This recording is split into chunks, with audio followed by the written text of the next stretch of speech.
Hey guys, and welcome back to Back of Beyond Tech's live stream. A day late and $1 short, probably. So I'm just going to start with a little bit of personal news. So if you watch the live stream, you know that my job is at risk, and therefore you know not to expect loads of content. So the reason the live stream wasn't yesterday and is today is because I had a job interview Friday of last week, so I was traveling yesterday. So trying to get a little bit back to normal. To be completely honest, I haven't really been keeping up with the tech world.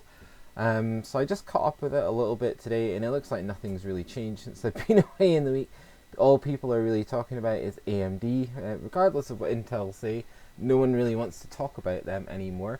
I did come across this really interesting article on video cards, and for a long time I've kind of been saying that I'm more interested in the 4-core 8-thread and the 6-core CPUs in terms of bang for buck. You know, that's why I've got a 6800K, because it's bang for buck, 6-core 12-thread CPU. Not to say that I don't want that 8-core CPU, but this is really interesting. So Video Cards has got this little article up here. So they're just basically saying that there is a 6-core CPU from AMD on the Ryzen platform, which I don't think anyone's surprised about. So Exhibit A, this is a tweet from Canard PC. Blah blah blah blah. It's French. Obviously, you don't really need to be able to read French to kind of get the gist. And then further down, Exhibit B is IoTech, are just talking about it's possible. They're confirming that it's possible to basically turn off cores as Intel do on their silicon to get a 4 and a 6-core variant out of an 8-core die. Again, I don't think any of us are surprised about that. It's kind of, you know, yeah, what do you expect, basically? They'd be stupid not to do that. AMD would have been fools to not do that. So yeah, I'm not surprised about that, but it's nice to see the 6-core here. And then the final part is Exhibit C. So this is just engineering samples that have been shipped to be evaluated. So there you go. There is 6-core, 12 threads, 3.3 gigahertz. A bit disappointing, maybe. I don't know. Depends how far it boosts. Although my 6800K comes out of the box at 3.4 and boosts to 3.7, but it's running at 4.5 at the moment. So the jury's still out a little bit on these speeds. You know, if this 6-core can overclock to 4.3, 4.4, it'll be pretty good. It'll be taking on Broadwell E, basically.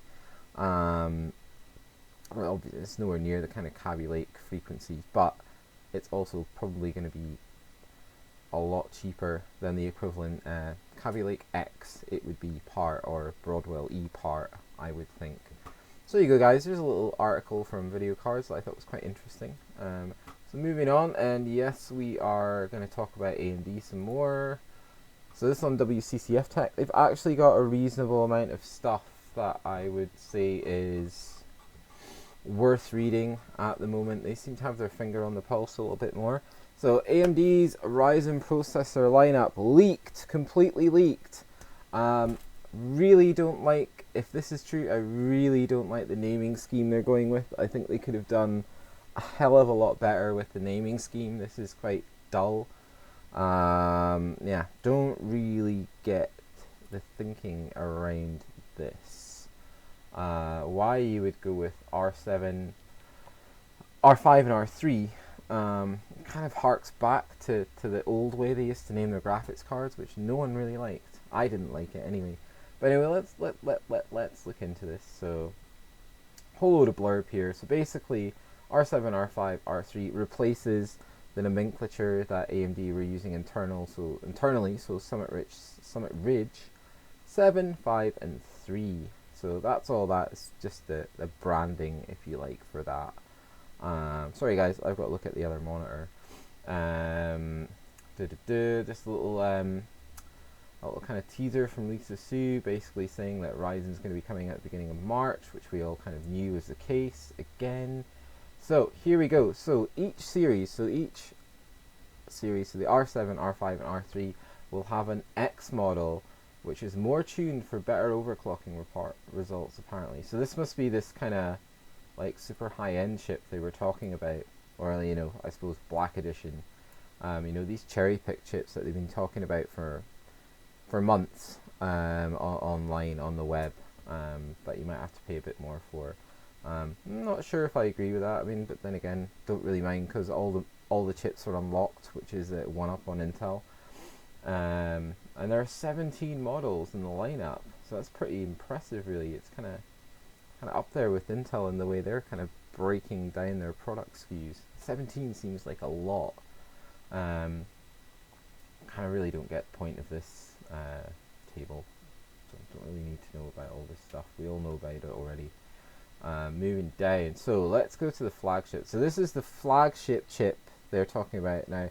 This hasn't been confirmed as far as I'm aware, but it seems pretty realistic from what AMD have been showing recently.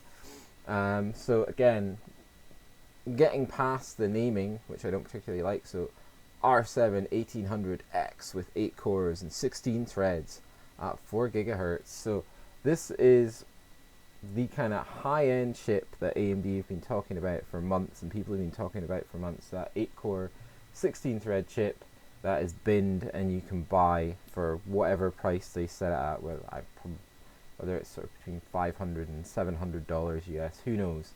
But apparently it's going to come out the factory at 3.6 gigahertz and boost up to 4. It's pretty good when you compare it to the 6950X. Or the equivalent Skylake part, I'm assuming. Skylake X isn't out and Kaby Lake X isn't out at the moment, but it's not bad. If that's on all cores, if that 4 gigahertz is across all 8 cores, that's pretty good. That's quite impressive, really. And then again, if this will overclock a bit more, so if you can bump an extra, say, 15 to 20% out of that, that's really, really good. Hi. Oh, shit. I'm online, I'm streaming. Sorry, people. So yeah, that's quite cool if that's real. And so let's just go. There's some more blurb they've lifted from AMD. So the rest of the processors in the R7 family, they're all 8 cores and 16 thread variants. Blah blah blah blah blah. Clock speeds range from 3 gigahertz to 3.6. It seems reasonable for an 8-core part.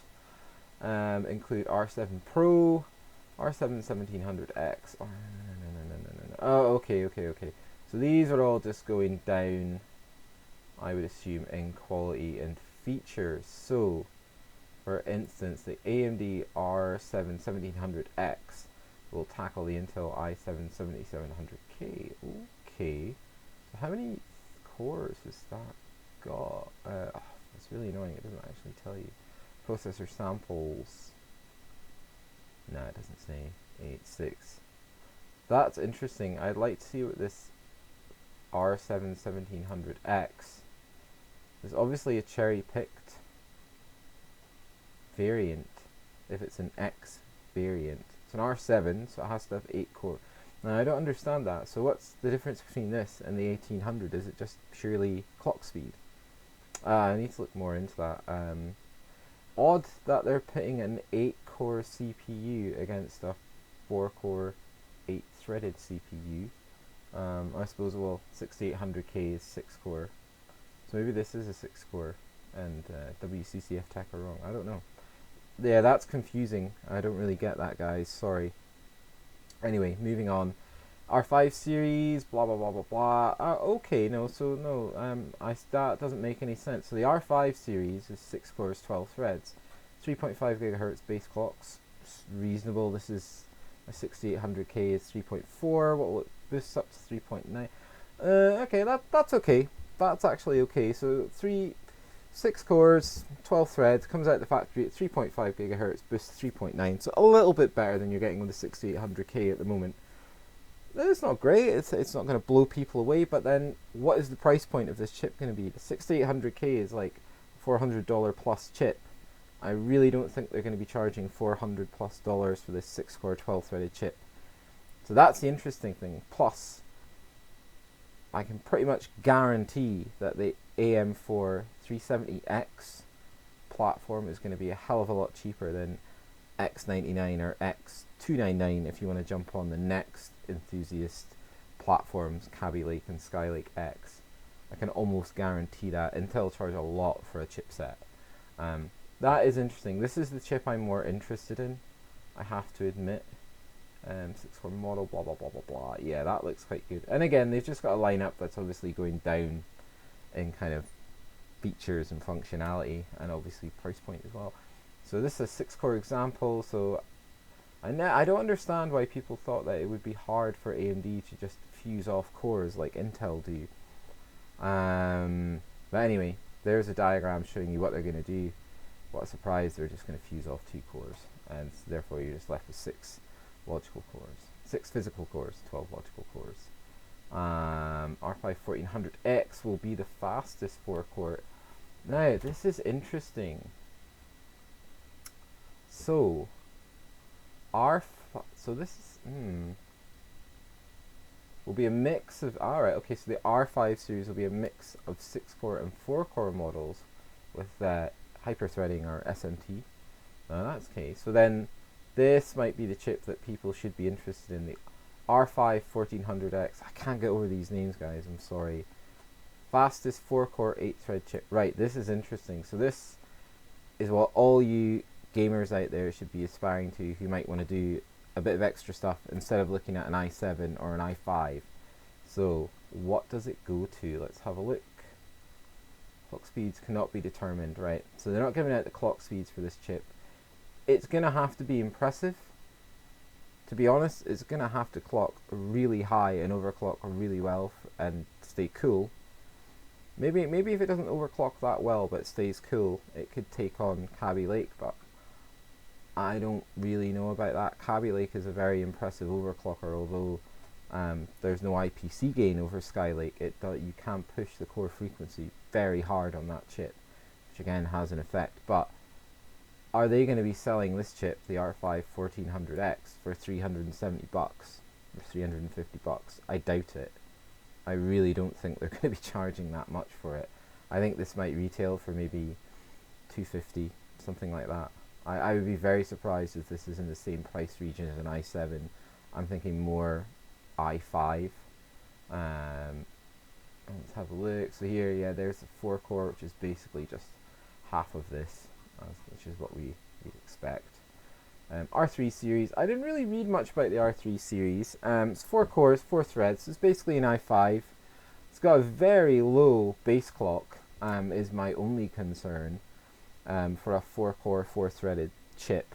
It is a very low, 3.4 gigahertz is a very low base clock speed, but take on an i3, I'd probably rather have an i3, I'd rather have this than an i3. If it's around about the same price, I'd rather have 4 physical cores than 2 physical cores and 2 logical cores, so 3.4 out of the box, and maybe this beyond 4 gigahertz, yeah. Whether or not you get this chip is going to be totally dependent on how far you can overclock it. Because for me, it's quite slow. 3.4, 4 gigahertz. It's not that fast. Fast enough for gaming.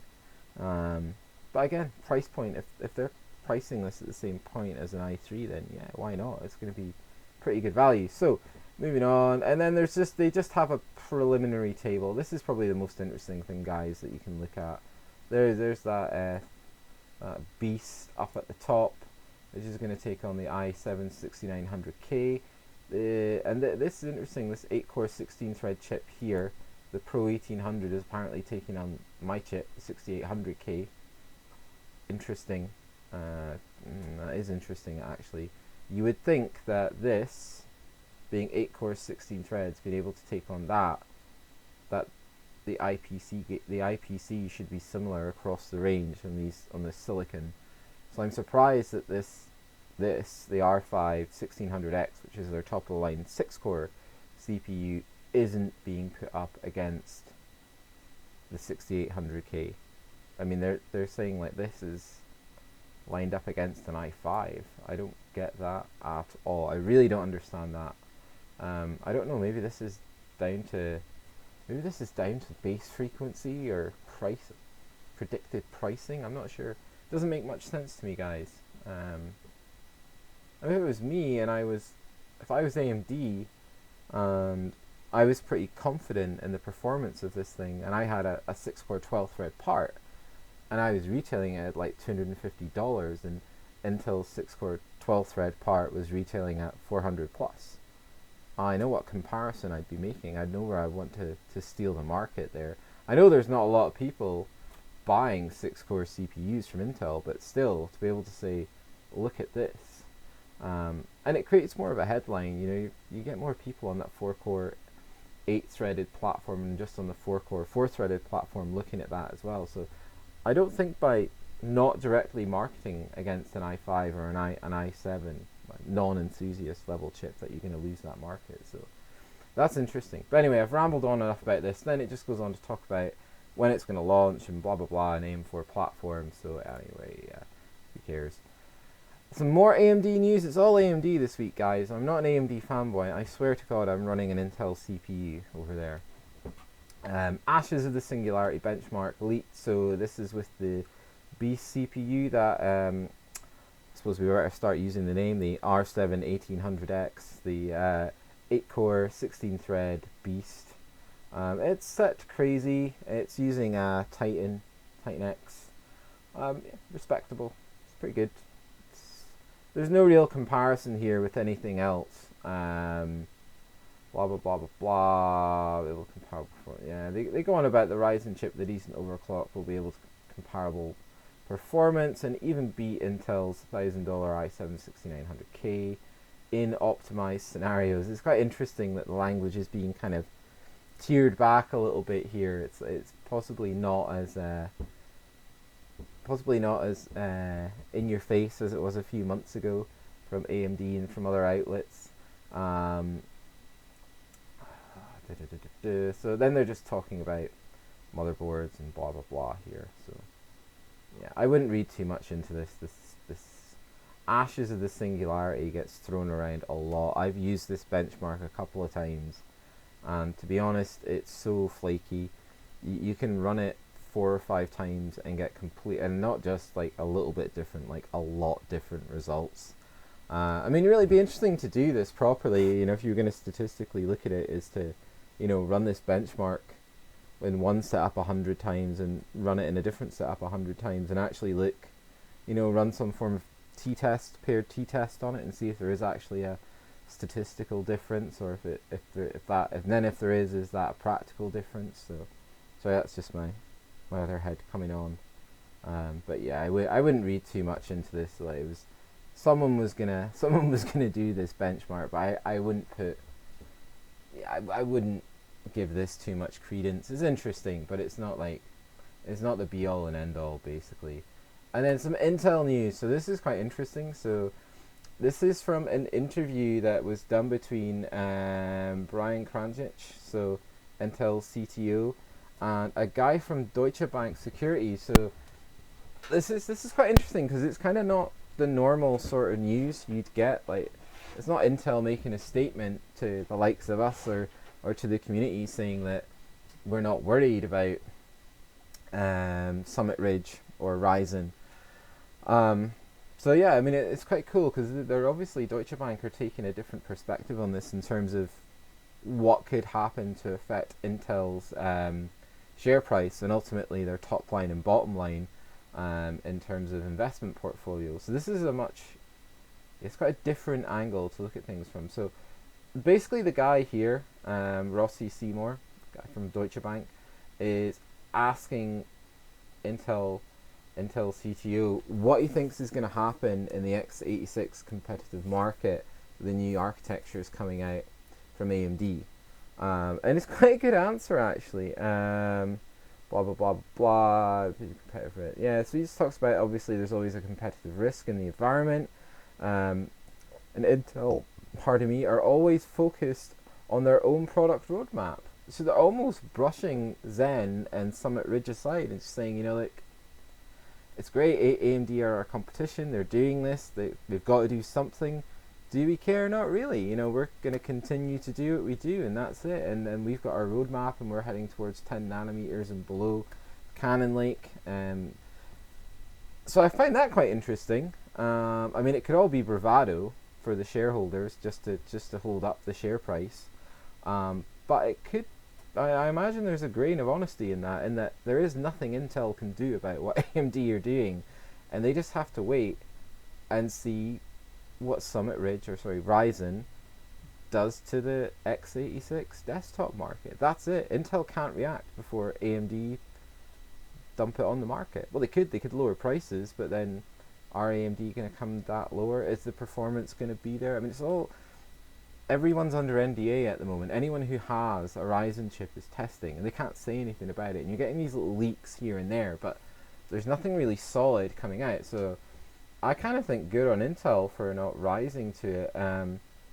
Do I want Intel to change the way they do their business? Yes, I do. I'd like them to lower their prices and be a bit more realistic, and maybe move away from this idea that all anyone wants is 4 cores and 4 threads. On the mainstream, obviously, and the HEDT level, they offer quite a lot of other things, but at a real cost premium. I mean, I don't know many people running 10 core i7s out there, to be honest. I can't imagine that's ever going to change. No one's going to buy $1,000 CPU. If you need to buy $1,000 CPU, you should be buying a Xeon, not an i7. So yeah, they just talk about moving forward, and they feel that the SKUs they've released as it ramps up through the year with Kaby Lake should be more than enough to tackle Ryzen. So it'll be interesting to see how that actually shapes up. I think, to be honest, I think Kaby Lake is probably going to outperform Ryzen a little bit due to the higher clock frequencies it can get. I think clock for clock, there's not going to be much difference between them, but unless Ryzen comes out and is a really good overclocker, I can see Intel still having that maybe 5% edge, which is fine. I don't have a problem with that. That's really good compared to where AMD were even this time last year. So I think the determining factor is going to be cost, and I think AMD's historic pricing has been one to undercut their competitor. They'll still make money. They're just not trying to make as much money as Intel. They're still making a lot of money. Don't get me wrong. They're not running at a loss by any means. They'll still make quite a lot of money. And also, AMD's platform in terms of their chipsets always been a considerable amount cheaper than Intel, especially the enthusiast grade like X99, and I imagine X299 are going to be very expensive. X99 is not a cheap platform to get onto, even at the low end. I mean, I've got a kind of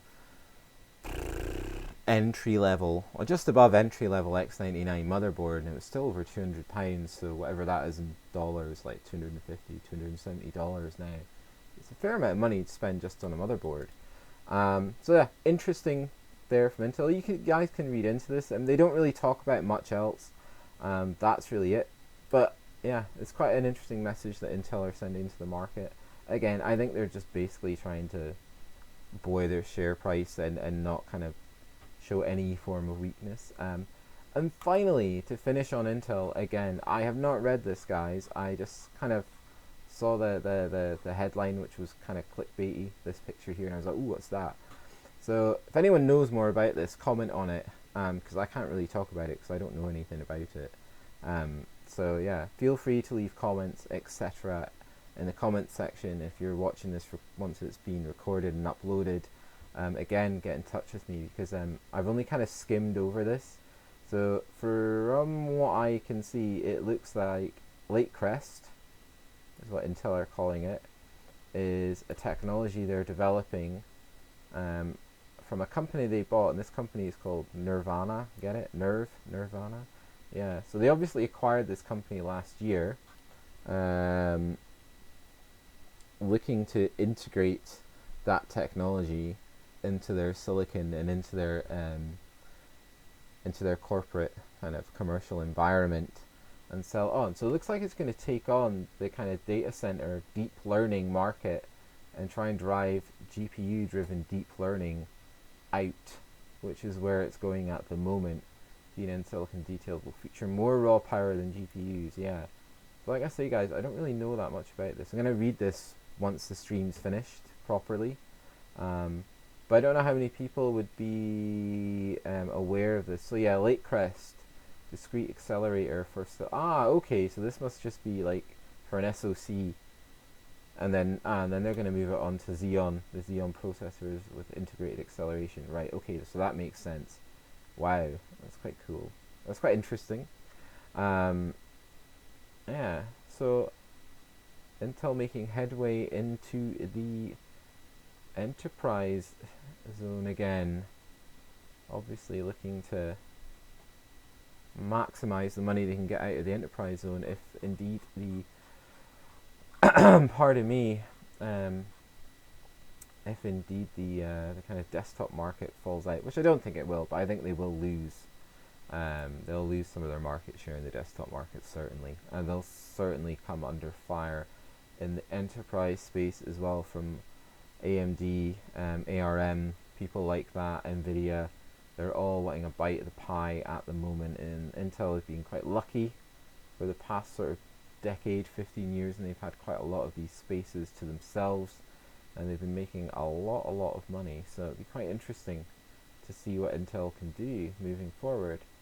Well, guys, that's kind of it. It was quite kind of off the cuff today. Like I say, I haven't really had a chance to get back into things. It doesn't look like things have moved on.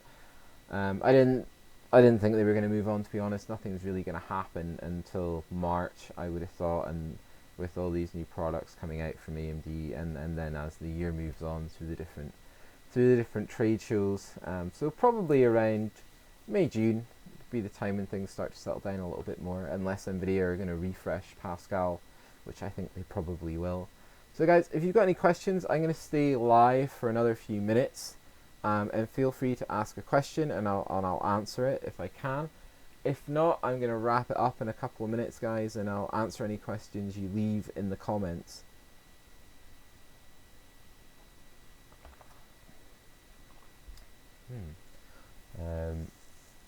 So yeah, if you've got any questions, guys, feel free, throw them in. If not, I'm gonna wrap it up in the next couple of minutes.